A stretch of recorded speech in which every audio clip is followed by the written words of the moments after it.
Hello everyone, welcome to Suresh traveller channel. మనమిప్పుడు కుందారం విలేజ్లో ఉన్న శ్రీ మల్లికార్జున స్వామి దేవాలయంకి వచ్చాము. చాలా కాలం క్రితం కుందారం అనే చిన్న గ్రామం చుట్టూ గడ్డి పొలాలు, చెట్లు, అడవులతో నిండిపోయి ఉండేది. గ్రామస్తుల జీవితం మొత్తం వ్యవసాయం, పశువుల మీద ఆధారపడి ఉండేది. ఆ గ్రామంలో ప్రతి ఉదయం ఒక గేదెమందలోని తెల్లావు కనిపించకుండా వెళ్లి సాయంత్రానికి తిరిగి వచ్చేది. ఒకరోజు ఆవు యజమాని దీనిపై ఆశ్చర్యపడి దాని వెంట వెళ్లాడు. ఆ ఆవు అడవిలోని ఒక రాతి దగ్గరకు వెళ్లి ఎవ్వరూ పాలు దోచుకోకుండానే తనంతట తానుగా పాలు కార్చడం ప్రారంభించింది. ఆ విషయం గ్రామమంతా తెలిసింది. మరుసటి రోజు గ్రామ పెద్దలు, పూజారి అందరూ అక్కడికి వెళ్లి ఆ ప్రదేశాన్ని శుభ్రం చేసి తవ్వారు. తవ్వుతుండగా ఒక పవిత్రమైన శిల బయటపడింది.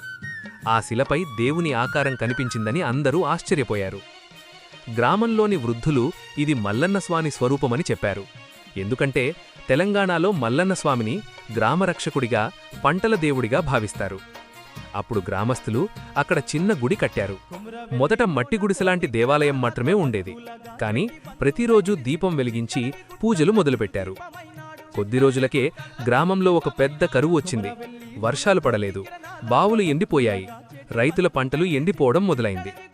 అప్పుడు గ్రామ పెద్దలందరూ కలిసి మల్లన్న స్వామికి ప్రత్యేక పూజలు చేశారు. రాత్రంతా జాగారం చేసి భక్తితో మొక్కులు పెట్టారు. మా గ్రామాన్ని కాపాడు అని ప్రార్థించారు. ఆశ్చర్యంగా మరుసటి రోజు ఆకాశం మబ్బులతో నిండిపోయి భారీ వర్షం పడింది. చెరువులు నిండాయి, పొలాలు పచ్చగా మారాయి. గ్రామంలో ఆనందం వెల్లివిరిసింది. ఆ రోజునుంచి గ్రామ ప్రజలు మల్లన్న స్వామిని గ్రామరక్షకుడిగా మరింత భక్తితో పూజించటం ప్రారంభించారు.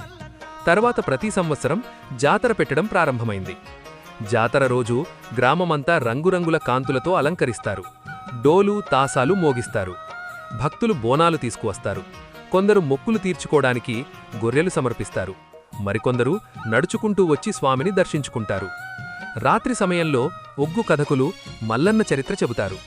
చిన్నపిల్లలు, పెద్దలు అందరూ ఆసక్తిగా వింటారు. ఇప్పటికీ ఎవరికైనా కొత్త పని మొదలుపెట్టాలి అంటే ముందుగా మల్లన్న స్వామిని దర్శించుకొని ఆశీర్వాదం తీసుకుంటారు. గ్రామస్తుల నమ్మకం ఏమిటంటే మల్లన్న స్వామి మీద నిజమైన భక్తి ఉంటే కష్టం వచ్చినా దారి చూపిస్తాడు. అందుకే ఈ దేవాలయం చిన్నదైనా భక్తి చాలా గొప్పది.